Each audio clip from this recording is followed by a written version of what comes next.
આપણે જે આ તાલીમ કેમ્પ ચલાવીએ છીએ અને યુટ્યુબ દ્વારા માર્ગદર્શન આપીએ છીએ, આનાથી ખાલી ખેડૂતો સુખી નથી થતા, ખાલી ખેડૂતો જ વખાણ કરશે એમ નહીં.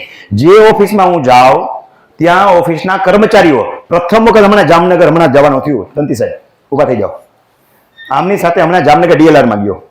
જે કામ લોચે પડેલું હતું, સરળતાથી થાય એમ નહોતું, જેના ટેબલ ઉપર ફાઇલ હતી એને સરો કઈ ફાઇલ બીજાને આપી દીધી હતી ને, હું ગયો એટલે કે ઓ રમણીકભાઈ તમે આવ્યા કે તમારા દર્શન તો દુર્લભ છે, પેલા તો પગે લાગ્યો અને કે મારે તમને રાજકોટ મળવા આવવાની ઘણો સમયથી ઈચ્છા હતી, તમે અહીં પધાર્યા અમારા અહોભાગ્ય.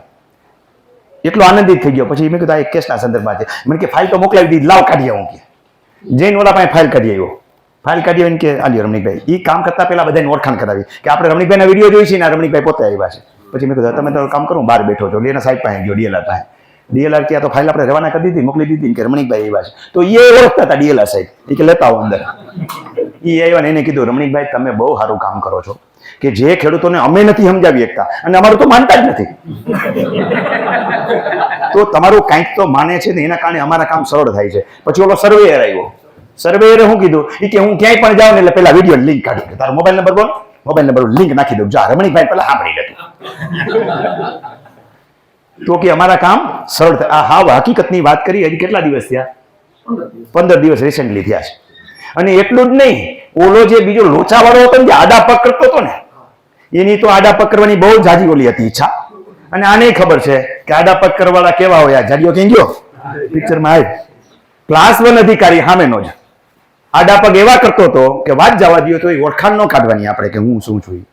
અને એ કહેવાનું યુટ્યુબમાં જઈને રમણીકભાઈ કોટડિયા લખ કે તમે પોતે, મેં કીધું હા પોતે. તે પછી આવ્યો નથી. હા એટલે ઘણાને આડા પગ કરવાની ઈચ્છા છે, પણ તમારી એક પ્રતિભા સારી હોય કે તમે ખોટું નથી કરતા, સાચું સમજાવો છો, તો એના કારણે ખેડૂતો સ્વીકારે અને અધિકારીઓ સ્વીકારે. અધિકારીને સમજી લો કામ કરવા છે, આપણા કામ કરવા જ તાને ને. બોલો માનતો નહોતો, એક ખેડૂત ન માને તેવું ન થાય, અને એ સીધો દોર થઈ ગયો, માની ગયો અને કામ પતી ગયું. થોડુંક આપણે જાતું કર્યું, એમને જ મેં કીધું કે 5-6 ગુઠા જમીન તમે જાતી કરો, 9 જ ગુઠા કબજામાં, બાકીની કબજામાં લઈ લ્યો. આપણે થોડુંક દેવાથી જાજુ મળતું હોય તો કરી લેવાય અને ઓલાને રાજી કરી દેવાય, જેથી કરીને આપણું કામ સરળતાથી થાય. ઈગો ન પકડી રખાય, ઈગો પકડી રાખીને ત્યાં દુઃખી થાય. એના કરતાં એટલું બીજા કમાઈ લેવું, એ રાખે નહીં હંમેશા એની જીત થાય. જે ઝૂકે છે એની જીત થાય છે, સમજી લેજો, બરાબર સમજી લેજો. અક્કડ છે એની તૂટી જાય છે. એટલે સાચી સમજદારી કેળવવી, કોઈ પણ કેસની અંદર સમાધાનકારી વૃત્તિ રાખવી, અધિકારીઓના કામ સરળ થાય એવા આપણે કામ કરવા, તો આપણા કામ પણ સરળતાથી પતે. નહીં તો ત્યાં કેસના ભરાવા થતા જ એટલું આપણા કામ ન કરીએ.